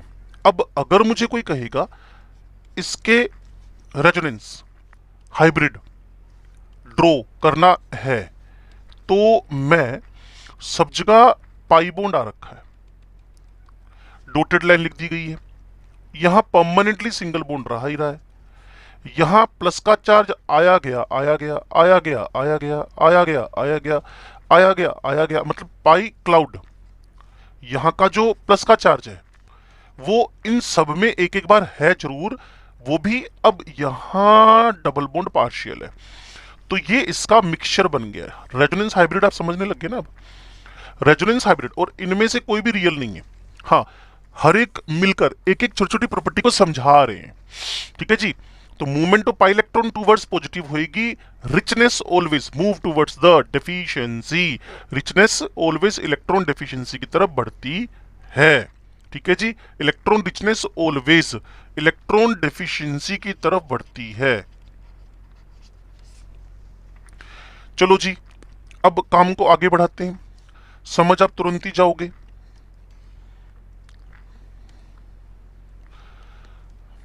बी पार्ट पे चलते हैं। हमें समझाया गया एक नेगेटिव चार्ज, मैंने कहा ठीक है जी, ये खुद पेट भरा हुआ है रिचनेस से, क्लियर, किधर मूव करेगा? Towards the pi bond, pi bond की तरफ मूव करेगा। कहते जी बना के बताओ, ये लो जी, ठीक है। सारे के सारे यहां एक इसकी बात करूं, देखने में आपको हाइब्रिड लगेगा, sp3 क्लियर। लेकिन मैं आपको बिल्कुल सिंपल वे में बता रहा हूं, एरोमेटिसिटी वाला मेरा कॉन्सेप्ट देखिए, वीडियो बड़ा प्यारा बना हुआ है वो। ये sp3 नहीं है। क्यों नहीं है? क्योंकि जिससे ये जुड़ा हुआ है उनके साथ कॉन्जुगेशन में, इनमें परसेंटेज एस करेक्टर ज्यादा है, इनके परसेंटेज एस करेक्टर ज्यादा है, और इस पे नेगेटिव साइन, 3 सिग्मा बॉन्ड एक नेगेटिव साइन है, तो इसका जो परसेंटेज एस करेक्टर है, यहां तो परसेंटेज एस करेक्टर ज्यादा है, तो इलेक्ट्रॉन उस तरह मूव करेगा जिधर इफेक्टिव न्यूक्लियर चार्ज, इलेक्ट्रोनेगेटिविटी बढ़ गई हो। लो जी, एरो दिया, नेगेटिव आया, लूजर था, तो वो तो पाई बॉन्ड में शिफ्ट हो ही गया, बन ही गया। तो अगर आप इसका हाइब्रिड बनाना चाहते हैं, अगर आप इसका हाइब्रिड बनाना चाहते हैं, ठीक है जी, तो आप चेक करें यहां भी क्लियर, ये पार्शियल पाई बॉन्ड्स हैं, पार्शियल बॉन्ड्स हैं, आप भी पार्शियली बनाए, दोनों जगह एक बार नेगेटिव आया, और यहां आपके पास एग्जैक्टली क्या बन गया, इसका रेजोनेंस हाइब्रिड। ठीक है, रेजोनेंस हाइब्रिड, तो वही सेम मूवमेंट इसमें आएगी, दोनों रेजोनेंस स्ट्रक्चर एक दूसरे में खेलते रहेंगे। और इसी का एग्जांपल फर्दर और लेना चाहते हो, लो जी, यहां मैंने CH2 नेगेटिव लगा दिया, अब आप खुद समझदार हैं, क्लियर। ये जो CH2 नेगेटिव है उधर जाएगा जिधर भूख लगी हो, इनको भूख लगने के बाद कोई पिज्जा बर्गर नहीं चाहिए होते, इनको इलेक्ट्रॉन चाहिए होते, इलेक्ट्रॉन। ठीक है जी, यहां मूव किया, यहां मूव किया,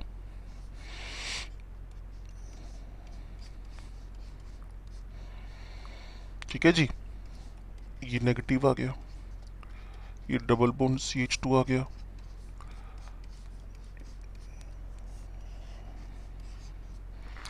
अब सोचो ना, ये वाला क्लाउड, ये वाला क्लाउड जब यहां शिफ्ट हो रहा है ना, ये वाला क्लाउड, तो इसकी वैलेंसी ज्यादा हो रही है, तो इमीडिएटली हमें फर्दर ट्रांसफर करने बड़े जरूरी हैं इलेक्ट्रॉन्स। यहाँ नेगेटिव आ गया, ये बॉन्ड बन गया, ये लो जी, यहाँ ट्रांसफर, ये ट्रांसफर, तो ये आपके पास रिंग के अंदर स्ट्रक्चर बना। ठीक है जी, ये बना, ये CH2 नेगेटिव हुआ, इन सबको मिक्स करके खिचड़ी बना दें, जिसको रेजोनेंस हाइब्रिड बोलते हो आप। ये देखिए, यहां आपके पास CH2 क्लियर, नेगेटिव साइन है जो ऑलवेज नहीं रहा, यहां ऑलवेज नहीं रहा, यहां ऑलवेज नहीं रहा, यहां ऑलवेज नहीं रहा, पाई बॉन्ड यहां भी आया, यहां भी आया, यहां भी आया, तो जो भी थोड़ा स्मार्ट होएगा वो पाई बॉन्ड को कुछ इस तरीके से दिखा देगा, इसका रेजोनेंस हाइब्रिड बन गया है। अगर आप फिर कंफ्यूज हो तो इसको यहां से विदा करते हैं और इसकी जगह ऐसे डॉटेड पाई बॉन्ड लिख देते हैं।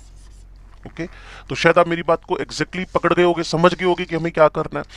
तो सुपर ट्रिक फॉलो हो रही है कि जब भी आपके पास पाई इलेक्ट्रॉन्स हों, जब भी आपके पास पाई इलेक्ट्रॉन्स हों पॉजिटिव की तरफ, जब आपके पास नेगेटिव और पाई हो, तो भाई प्लस और पाई हो, प्लस और पाई हो तो पाई जाएगा ना प्लस की तरफ, प्लस और माइनस हो तो माइनस आएगा पाई की तरफ। क्लियर, तो इन्हीं चीजों को आगे लेकर चलते हैं हम लोग। नेक्स्ट फोकस मेरा जो रहेगा, जो न्यूट्रल मॉलिक्यूल और उसमें दोनों ही पाई बॉन्ड हो, न्यूट्रल हो, न्यूट्रल में दो कंडीशन बनेंगी, क्लियर, कि सबकी इलेक्ट्रोनेगेटिविटी सेम है, all atoms are same with conjugation. तो ऐसे प्रोसेस को आप बाई डायरेक्शनल कर दो, कोई किधर भी चला जाएगा। ठीक है, अब इसमें आप ये थोड़ी कहोगे यार कि लेफ्ट जा रहा है कि राइट जा रहा है, आप बोलोगे सर कहीं भी पाई इलेक्ट्रॉन को शिफ्ट कर दो, एक डबल हेडेड एरो लगाओ, लूजर पे प्लस लिख दो, डबल आ गया, गेनर पे माइनस आ गया। और अगर आपको ये दूसरे डायरेक्शन से शो करना हो तो भी कर सकते हो। ये भाई साहब इधर मूव कर गए, ये भाई साहब इधर मूव कर गए, डबल हेडेड एरो आ गया, नेगेटिव आ गया, डबल बॉन्ड हो गया है, और लूजर पे प्लस आ गया। तो इन दोनों का रेजोनेंस हाइब्रिड अगर आप बनाएंगे, क्लियर, तो इसका रेजोनेंस हाइब्रिड आप ड्रॉ कर रहे हैं कुछ इस हिसाब का। तो यहाँ पार्शियल पॉजिटिव, पार्शियल नेगेटिव, और इन जगहों पर पार्शियल डबल बॉन्ड करेक्टर आ रखा है। जब इसका रेजोनेंस हाइब्रिड बनाएंगे, जब इसका रेजोनेंस हाइब्रिड बनाएंगे, ठीक है जी, तो यहाँ partial double bond, partial double bond, partial double bond, ये लूजर रहा होगा, ये गेनर है, तो ये इनके रेजोनेंस हाइब्रिड बन गए। तो रेजोनेंस हाइब्रिड बनाना शायद आपको आ गया होगा कि जो रेजोनेंस स्ट्रक्चर्स बनते हैं उनके दोनों के सिम्टम, उन दोनों का मिक्सचर, उन दोनों के गुण, उन दोनों के कैरेक्टरिस्टिक रेजोनेंस हाइब्रिड में आने चाहिए। अब इसका जो बी केस है ना बच्चे, इसका जो बी केस है उसमें पता है क्या होगा कि आपके पास होएगा तो मोलिक्यूल न्यूट्रली, क्लियर ना, होएगा तो मोलिक्यूल न्यूट्रली, लेकिन सारे एटम सेम नहीं होंगे, क्लियर। तो यहाँ पाई क्लाउड की जो शिफ्टिंग होगी ना वो टूवर्ड्स मोर इलेक्ट्रोनेगेटिव एलिमेंट होगी, टूवर्ड्स मोर इलेक्ट्रोनेगेटिव एलिमेंट होगी, क्योंकि यहाँ सारे एटम्स सेम नहीं हैं। All atoms are not similar, सारे एटम्स सेम नहीं हैं, सारे एटम्स सेम नहीं हैं। तो एक्रोलीन का बहुत बढ़िया सा एग्जांपल हम बना देते हैं। एक्रोलीन बोलते हैं इसको, एक्रोलीन बोलते हैं इसको, ठीक है जी। तो अब आप थोड़े से समझदार हो गए हो। मैं पाई का जो क्लाउड मूविंग है तो neutral molecule towards more electronegative, क्योंकि ये इसकी इलेक्ट्रोनेगेटिविटी ज्यादा थी, क्लियर, इसकी इलेक्ट्रोनेगेटिविटी ज्यादा थी, इलेक्ट्रॉन्स को अपनी तरफ खींच रहा है। लो जी, तो ये आपके पास एरो आया, लूजर पे पॉजिटिव आया, डबल बॉन्ड आया, नेगेटिव आया, ये वापस वही हरकतें करेगा आप, ठीक है जी, क्योंकि नेगेटिव पाई की तरफ चलता है इस स्ट्रक्चर के अंदर। तो ये पहला रेजोनेंस स्ट्रक्चर बना, ये दूसरा रेजोनेंस स्ट्रक्चर बना। अगर इसका रेजोनेंस हाइब्रिड बनाना चाहते हो, क्लियर, तो ये इसका रेजोनेंस हाइब्रिड बन जाएगा। यहां यहां यहां ये मेरे पास नेगेटिव, यहां पॉजिटिव, और ये एग्जैक्टली इसका रेजोनेंस हाइब्रिड बन गया है, ठीक है जी। तो पाई electron towards more electronegative element move करेगा। तो एक बार इसको समराइज कर लें और आपको दिक्कत उसमें कहीं आएगी ही नहीं। न्यूट्रल मॉलिक्यूल हो, न्यूट्रल मॉलिक्यूल होने की हालत में, न्यूट्रल मॉलिक्यूल होने की हालत में, न्यूट्रल मॉलिक्यूल होने की हालत में अगर सारे एटम सेम हो, सारे एटम अगर आपके पास सेम हो, तो किसी भी डायरेक्शन में क्लाउड को मूव करवा दो, और अगर हमारे पास इलेक्ट्रोनेगेटिविटी का डिफरेंस आ जाए तो फिर पाई क्लाउड को towards more electronegative element move करवा दो, क्लियर है। तो ये बात अगर आपको समझ में आती है तो हम नेक्स्ट बात पे चलते हैं। उस नेक्स्ट बात में हमारे पास टारगेट क्या रहेगा कि अगर आपके पास लोन पेयर ऑफ इलेक्ट्रॉन पड़ा हुआ है, अगर आपके पास लोन पेयर ऑफ इलेक्ट्रॉन पड़ा हुआ है, फोर्थ नंबर, अगर आपके पास लोन पेयर ऑफ इलेक्ट्रॉन पड़ा हुआ है और उसके बाद सिंगल डबल है, कॉन्जुगेशन है, तो साफ सी बात है लोन पेयर का मतलब इलेक्ट्रॉन की रिचनेस बहुत ज्यादा है, क्लियर। तो मैं इसको ऐसे लिखता हूं, loan pair of electron move towards the pi electron cloud, ठीक है जी। अब अगर मैं इसको विनाइल क्लोराइड बोल रहा हूं, ओके, या यहां पे विनाइल एल्कोहल बोल रहा हूं, ठीक है, इसमें ये लोन पेयर कहां जाएगा, टूवर्ड्स, लोन पेयर कहां जाएगा, टूवर्ड्स पाई। तो इनका जो रेजोनेंस स्ट्रक्चर बनेगा गेनर है, डबल आ गया है, पॉजिटिव साइन आ गया है, सिमिलर वे में नेगेटिव आ गया है, डबल आ गया है, लोन पेयर आ गया है, पॉजिटिव आ गया है। और जब आप इसका रेजोनेंस हाइब्रिड ड्रॉ करेंगे तो CH2 CHCl, यहां क्लाउड आ गया, यहां क्लाउड आ गया, दोनों जगह पाई बॉन्ड तो आया ना बच्चे, यहां भी पाई बॉन्ड है, यहां भी पाई बॉन्ड है, हाँ। तो इस पे नेगेटिव आया था, इस पे पॉजिटिव आया था। सिमिलर वे में मैंने जब इसको ड्रॉ किया तो यहां एक बार पॉजिटिव आया, यहां नेगेटिव आया, यहां पाई क्लाउड आया। तो कुल मिलाकर आपके दिमाग में ये बात शायद गई हो कि लोन पेयर किधर की तरफ मूव करता है, लोन पेयर किधर की तरफ मूव करता है। हाँ, अगर आपके पास फ्री मतलब एक सिंगल इलेक्ट्रॉन आ जाए, जैसा मैं आपको बोलता हूं free free radical, single electron, free radical, ठीक है जी। वो तो बेचारा 7 इलेक्ट्रॉन सिस्टम है। तो वो प्रोसेस आपके पास क्या होएगा, क्लियर, वो प्रोसेस आपके पास क्या होएगा कि एक single non bonding electron, clear, वो पाई की तरफ चलता है, टूवर्ड्स द पाई चलता है, टूवर्ड्स पाई चलता है। चेक कर लें, उसको हाफ हेडेड एरो से दोगे। बात को समझे, भूखमरी तो इसके अंदर भी है, पोवर्टी तो इसके अंदर भी है, भूख तो इसको भी लगी हुई है, क्लियर। इसको 7 इलेक्ट्रॉन है और sp2 हाइब्रिड होने से भूख तो इनको भी लगी है। तो यहां एक्चुअल में समझौता होएगा कि हाफ हेडेड, क्लियर, ये जो हुक आपको दिख रहा है ना, fish hook, fish hook, fish hook, fish hook, ठीक है, ये सिंगल इलेक्ट्रॉन ट्रांसफर को शो करता है, सिंगल इलेक्ट्रॉन ट्रांसफर को शो करता है, सिंगल इलेक्ट्रॉन ट्रांसफर को शो करता है। तो सिंगल इलेक्ट्रॉन, अब ये खुद का 100 रुपए निकाले खुद के और खुद ही की जेब में डाल दिए, तो अब यहां से पड़ोस से सपोर्ट लगेगा इसको, ये रेजोनेंस का साइन है। एक सिंगल इलेक्ट्रॉन का ट्रांसफर तो एक बच गया इसके पास, ये पाई बॉन्ड बन गया। बस ये खेलते रहेंगे एक दूसरे के साथ। अब ये हाफ एडेड, यहां से हाफ एडेड, और ये बन जाएगा इसका रेजोनेंस। इनको मिक्स करके रेजोनेंस हाइब्रिड, इसका रेजोनेंस हाइब्रिड, इसमें सिंगल इलेक्ट्रॉन को दोनों तरफ शो करना है आपने, सिंगल इलेक्ट्रॉन को, सिंगल इलेक्ट्रॉन को दोनों तरफ शो करना है आपने, ठीक है जी।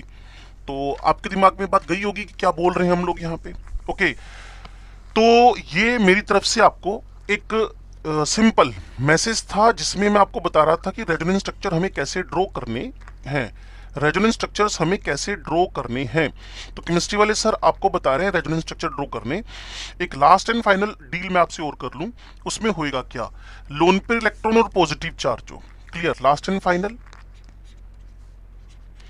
ये CH3 है, यहां CH3 है, ये एम्प्टी ऑर्बिटल हुआ और यहां आपके पास लोन पेयर हुआ। अब आपको मैंने टाइम दिया सोचने के लिए, ठीक है ना, अब मैंने आपको टाइम दिया सोचने के लिए, ये सोचने के लिए आपका टाइम है और आप टेंशन में आ रखे हो। मुझे लगता है आपको टेंशन में नहीं आना चाहिए। क्यों नहीं आना चाहिए भाई, यहां भूख फैली हुई है, क्लियर, यहां आपके पास भूख फैली हुई है, यहां भूखमरी आ रखी है, एम्प्टी ऑर्बिटल आ रखा है, और यहां लोन पेयर ऑफ इलेक्ट्रॉन मतलब रिचनेस आ रखी है। तो भाई इसका ट्रांसफर तो इधर ही होएगा ना, इसका ट्रांसफर तो इधर ही होएगा ना, क्लियर। तो यही मैं आपसे बोल रहा हूं, लोन पेयर ऑफ इलेक्ट्रॉन को पॉजिटिव की तरफ मूव करवाना है, ठीक है जी। ये CH3 आया, ये CH3 आया, डबल बॉन्ड, यहाँ O लूजर था, पॉजिटिव आ गया, एक लोन पेयर इसका संभला हुआ है, ये H आ गया। तो ये रेजोनेंस स्ट्रक्चर नंबर 1 हुआ, ये रेजोनेंस स्ट्रक्चर 2 हुआ। अगर आप इसका मिक्सचर बनाना चाहते हैं, अगर आप इसका, तो एलिमेंट्स की लोकेशन नहीं हिलानी है आपने, एलिमेंट्स की लोकेशन नहीं हिलानी है आपने। यहाँ पार्शियल डबल आ रखा है एक बार, हाँ जी आ रखा है, यहाँ पार्शियल प्लस क्योंकि मूव कर रहा है, यहाँ पार्शियल प्लस, हाँ जी क्योंकि मूव कर रहा है। तो ये इसका हमारे पास मिक्सचर बन जाएगा जिसको रेजोनेंस हाइब्रिड आप बोलते हो। तो आप समरी बनाना चाहते हैं तो वापस उसी समरी की तरफ बढ़ते हैं जी, क्लियर। सुपर ट्रिक क्या थी, पाई प्लस हो तो पाई प्लस की तरफ, पाई माइनस हो तो माइनस पाई की तरफ, ठीक है जी। उसके बाद न्यूट्रल मॉलिक्यूल है, सेम इलेक्ट्रॉन एक्टिविटी है तो भाई किसी तरफ भी दौड़ा दो कोई फर्क नहीं पड़ता है। हाँ, ज्यादा इलेक्ट्रोनेगेटिव एलिमेंट आ गया तो उसकी तरफ भेज दो। अगर lone pair with single double हो तो लोन पेयर को पाई की तरफ भेज दो। सिंगल इलेक्ट्रॉन हो तो यहां तो कंप्रोमाइज हुआ है कि तुम एक इलेक्ट्रॉन मुझे दो, एक इलेक्ट्रॉन तुम मुझे तो मैं दोकर बॉन्ड बना लेते हैं, ओके। और अगर फिर प्लस और लोन पेयर ऐसे इकट्ठे आ रखे हों तो प्लस को भूख लगी है, लोन पेयर उसके पड़ोस में है, ये कॉन्जुगेटेड सिस्टम हुआ जो मैंने आपको पीछे भी बताया था। तो यहाँ एक पाई बॉन्ड का फॉर्मेशन हो जाएगा और ये दोनों एक दूसरे के साथ खेलते रहेंगे। कैसे, ये देखो जी, तो ये हमारे पास हुआ क्या, rules for drawing the resonance structures, ठीक है। अब अगला टारगेट जो मेरे पास है वो है difference in the stability of the various canonical forms. अब उसके बारे में टारगेट करते हैं।